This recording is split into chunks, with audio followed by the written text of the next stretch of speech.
हर तरफ धरना, हर तरफ प्रदर्शन, ये है इस समय जयपुर का हाल। और वही धरनों को एक और धरना इस समय मिल गया है जो है शहीद स्मारक पर चलता। नाथ संप्रदाय का ये धरना आज यहाँ पर सभी नाथ संप्रदाय के लोग दूर दराज के इलाकों से यहाँ पर आकर के इकट्ठे हुए हैं और कारण है नाथ संप्रदाय को वो जगह दिलवाना जो कि इतने वर्षों से उसे नहीं मिल पा रही। आखिर ये जगह क्यों नहीं मिल पा रही, क्या कारण है और क्या कारण है कि सरकार इन सारी मांगों को नहीं सुन पा रही, वो जानेंगे हम। हमारे साथ शेर सिंह जी मौजूद हैं जिन्होंने इस धरने की शुरुआत की है और सरकार के सामने नाथ संप्रदाय की मांग को ले जाकर के रखा है। शेर सिंह जी, देखिए, हमारी जो 9 सूत्रीय मांगे हैं उनमें जो हमारी मुख्य मांग है, जो बहुत पुरानी और लंबित मांग है, जिसके लिए कालांतर में हमने बहुत सारे प्रयास करे, वो है नाथ संप्रदाय में एक समाधि प्रथा है। मैम, समाधि प्रथा में क्या, हमें ज़मीनों की आवश्यकता होती है। आज स्थिति ये है कि पूरे भारत में हमारा नाथ संप्रदाय निवास करता है और राजस्थान में मेनली करता है क्योंकि इसकी यहाँ पे गद्दियाँ हैं। तो राजस्थान में स्थिति ये है कि किसी भी गांव में हमारे समाज को समाधि भूमि आवंटित नहीं है। अब सबसे बड़ी समस्या ये होगी कि हमारे लोगों के पास अगर समाधि भूमि नहीं है तो वो समाधि हमारे मरे हुए लोगों को कहाँ देंगे साहब? कहाँ दफनाते हैं या कहाँ जलाते हैं आप? देखिए, जिन लोगों के पास अगर थोड़ा बहुत बीघा 2 बीघा खेत है तो वो वहाँ उन जगह को रोकते हैं, तो कब तक रोकेंगे?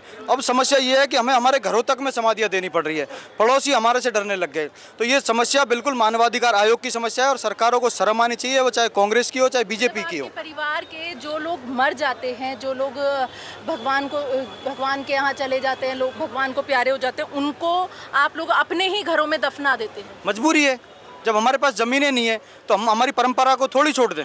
भाई, ये तो शर्म वाली बात सरकार के लिए है ना, हमारे लोगों के लिए थोड़ी है। हम तो अपनी परंपरा को, हमारे सनातन की परंपरा को निर्वहन करते हुए आ रहे हैं, लेकिन अब सरकारों को हमारी बातों पर संज्ञान लेना चाहिए ना।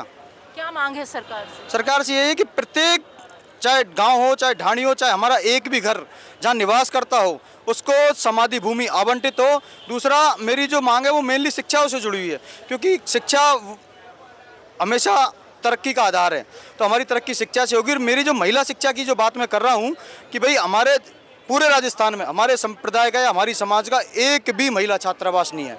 तो बिल्कुल जैसे कालीबाई मेधावी भील योजना है, उसमें स्कूटीज वगैरह मिलती है ST SC की बच्चियों को, तो हमारी बच्चियों को भी मिलनी चाहिए। भाई, देवनारायण योजना की तर्ज पर आवासीय विद्यालय बने हुए हैं, तो जैसे गोरखनाथ बोर्ड पिछली सरकार ने बनाया, तो उसी को 100 करोड़ का बजट ये सरकार दे दे और हमारी बच्चियों के लिए छात्रावास। कितना बजट मिल रहा है आपको?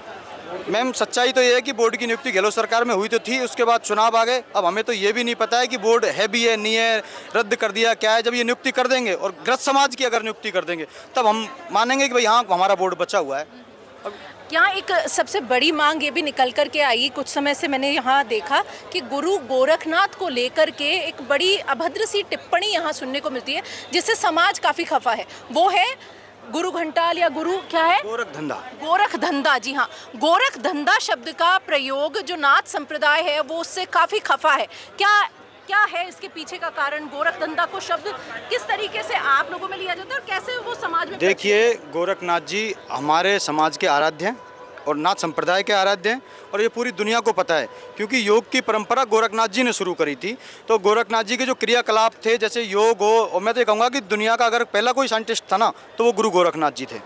तो उनकी जो क्रियाकलाप थे तो लोगों को वो समझ में नहीं आए, तो लोगों को लगा कि ये पता नहीं क्या धंधा कर रहा है, तो वो आम बोलचाल की भाषा का शब्द लोगों ने बनाने का काम किया कि गोरख धंधा, जिसको आज लोग अनैतिक कार्यों जैसे कालाबाजारी के साथ, चोरी के साथ या और अन्य इलीगल चीज़ों के साथ जोड़ने का लोग काम कर रहे हैं। तो मैं मीडिया के साथियों से भी कहना चाहूँगा कि आप लोग प्लीज़ हमारी बातों पर आप गौर करें और हमारी धार्मिक आस्था इस शब्द के साथ जुड़ी हुई है, गोरखनाथ जी के में हमारी धार्मिक आस्था है, तो आप लोग इस शब्द को अनैतिक कार्यों के साथ ना जोड़ें।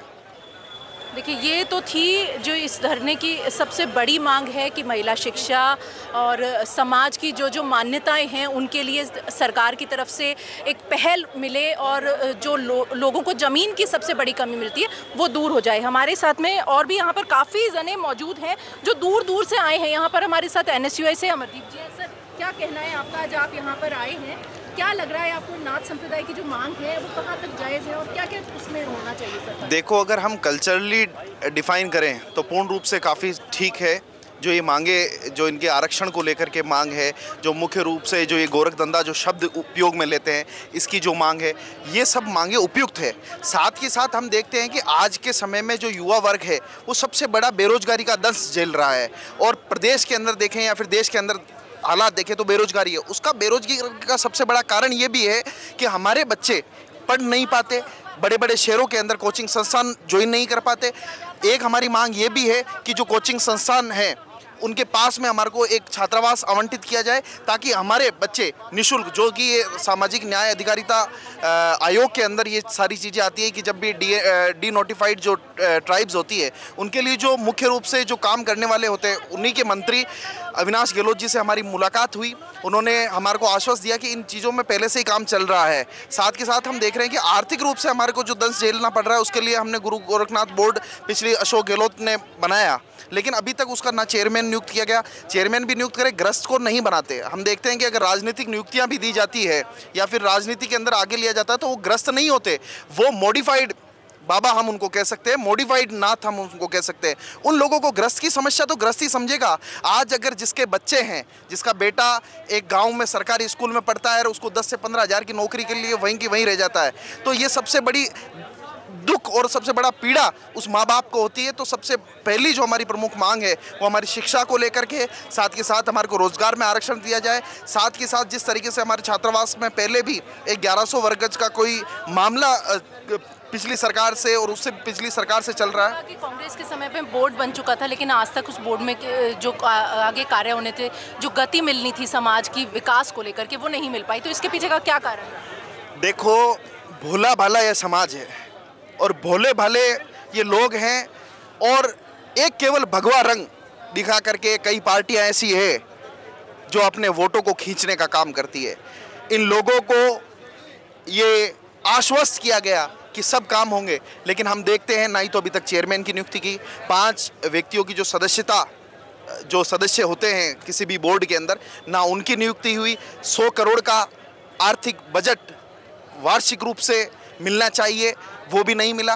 तो कब तक इन लोगों को आप केवल एक रंग के माध्यम से, एक भगवा, हम मानते हैं कि हमारा सनातन की तरफ हमारा काफ़ी झुकाव है, हमारा काफ़ी आकर्षण है, लेकिन आप उन चीज़ों को इस तरीके से इस्तेमाल ना कीजिए। और सरकार को ये चेता देना चाहते हैं कि सड़कें लाल हो जाएगी और आसमान भगवा हो जाएगा जब ये नाथ आएगा तो विधानसभा में घुस जाएगा।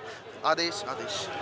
तो ये थे हमारे साथ वो लोग जो नाथ संप्रदाय को समाज में हिस्सा दिलाने के लिए, समाज में वो जगह दिलाने के लिए काम कर रहे हैं, जो कि आज भी इतने वर्षों बाद नाथ संप्रदाय को नहीं मिल पाई है। मॉर्निंग न्यूज़ इंडिया, अंबिका, नमस्कार। ऐसे ही और वीडियोस देखने के लिए सब्सक्राइब करें मॉर्निंग न्यूज़ इंडिया को और जुड़े रहिए हमारे साथ।